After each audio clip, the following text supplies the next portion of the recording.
প্রধান উপদেষ্টা ড. মোহাম্মদ ইউনূসের কাছে জনপ্রশাসন ও বিচার বিভাগ সংস্কার কমিশনের প্রতিবেদন জমা। পুরো দেশকে 4টি প্রদেশে ভাগ করার সুপারিশ। সংস্কার কমিশনগুলোর সুপারিশ বাস্তবায়ন হলে নাগরিকরা তাদের অধিকার ফিরে পাবে, মন্তব্য প্রধান উপদেষ্টা ড.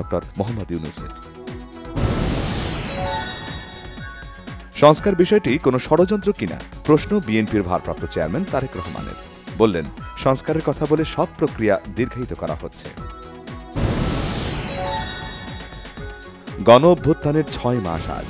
গত 5 আগস্ট ছাত্র জনতার অভ্যুত্থানের মধ্য দিয়ে পতন ঘটে স্বৈরাচারী হাসিনা সরকারের। বাক স্বাধীনতা ও মুক্ত গণমাধ্যম বর্তমান সরকারের বড় সাফল্য বলেছেন বিশ্লেষকরা। এ মাসের মধ্যেই বৈষম্য বিরোধী ছাত্র আন্দোলন ও জাতীয় নাগরিক কমিটির নেতৃত্বে আসছে শিক্ষার্থীদের নতুন রাজনৈতিক দল, জানিয়েছেন অন্যতম সমন্বয়ক হাসনাত আব্দুল্লাহ।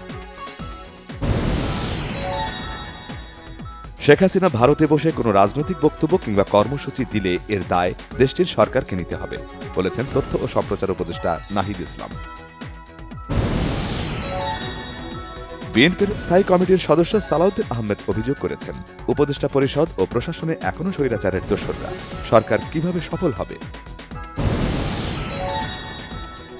বিভিন্ন আন্দোলন ইস্যুতে আইনশৃঙ্খলা বাহিনী ধৈর্যের শেষ সীমায় পৌঁছে গেছে, বলেছেন স্বরাষ্ট্র উপদেষ্টা জাহাঙ্গীর আলম চৌধুরী। পাবনায় শেখ হাসিনা হত্যা চেষ্টা মামলায় মৃত্যুদণ্ডপ্রাপ্ত 9 আসামিসহ মোট 47 জন উচ্চ আদালতে খালাস। বিদ্যুতে দায়মুক্তি আইন বাতিল, রামপাল তাপ বিদ্যুৎ কেন্দ্র বন্ধসহ জনবিরোধী সব প্রকল্প বাতিলের দাবি জ্বালানি বিশেষজ্ঞদের। সৌদি আরবের রাষ্ট্রদূত ইসা ইউসুফ আল দুহাইলান বলেছেন, দেশটিতে আশ্রয় নেয়া 69,000 রোহিঙ্গাকে বাংলাদেশে ফেরত পাঠানো হবে না, তবে তাদের বৈধ করার জন্য বাংলাদেশের সাথে আলোচনা চলছে। বাংলাদেশ জামায়াতে ইসলামের আমির ডাক্তার শফিকুর রহমান বলেছেন, 24-এর শহীদরা বৈষম্যহীন ও মানবিক বাংলাদেশ চেয়েছিল। বাংলাদেশে যদি আবারও দুর্নীতি দুঃশাসন চলে, তাহলে শহীদদের আত্মা কষ্ট পাবে। মুসলিম উম্মার শান্তি কামনায় আখেরি মোনাজাতে শেষ হল ইজতেমার প্রথম পর্বের দ্বিতীয় ধাপ। এ পর্যন্ত 9 মুসল্লির মৃত্যু। কুমিল্লায় যৌথ বাহিনীর হাতে আটকের পর নির্যাতনে যুবদল নেতা তৌহিদুল ইসলাম নিহত হওয়ার ঘটনায় 6 জনের নাম উল্লেখ করে কুমিল্লা কোতোয়ালি মডেল থানায় মামলা। হামলায় ক্ষতবিক্ষত গাজাকে পুনর্গঠনের নামে এবার দখলে নেয়ার পরিকল্পনা যুক্তরাষ্ট্রের। নেতানিয়াহু ট্রাম্পের বৈঠক শেষে যৌথ ব্রিফিংয়ে আভাস। সুইডেনের একটি স্কুলে গুলিবর্ষণে সন্দেহভাজন হামলাকারী সহ অন্তত 10 জন নিহত। একে দেশটির ইতিহাসের জঘন্যতম বন্দুক হামলা বলেছেন প্রধানমন্ত্রী উলফ ক্রিস্টারসন।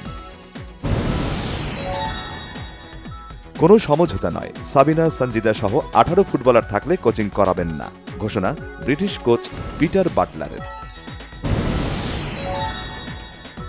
আইসিসি চ্যাম্পিয়ন্স ট্রফিতে রাখা হয়নি ভারতের কোনো আম্পায়ারকে।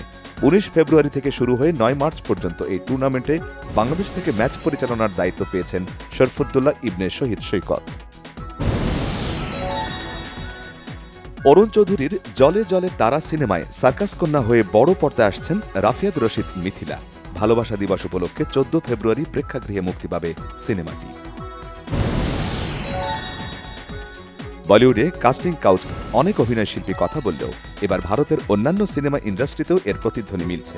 সম্প্রতি মুখ খুলেছেন অভিনেত্রী কীর্তি কুলহারি, জানিয়েছেন দক্ষিণী ছবিতে শুরুর দিকে নানা কথার ফাঁকে আচমকাই প্রযোজক তাকে আপত্তিকর প্রস্তাব দেন।